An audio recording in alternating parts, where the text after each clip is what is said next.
জলচোন জল কাহক লাগি যাং বলেন কি কাম কৰি আছা নাই অলপ খেতিত পানী দি আছো ৰ তোৰ পিছে খবৰ পাতি হ'ল না খবৰ ভাল দে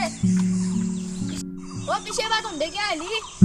বলেন তই আজি খেলা খেলবা নাযা তহঁতৰ দৰে বাইপেৰে চাকৰি কৰা হ'লে ময়ো খেলা খেলবা যাবা বুলি লৈ আজি গম পাইছা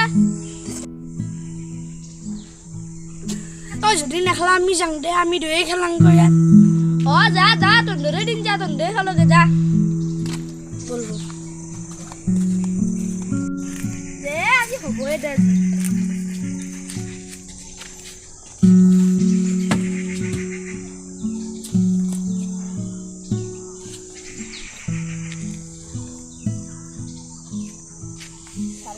মোৰ আজি দেউতাই যদি চাকৰি কৰিলে লগৰ ছোৱালীৰ লগত খেলা খেলবা যাব পাৰিব এনেকৈ পথত মোক কেতিয়া নাভাবিলোঁ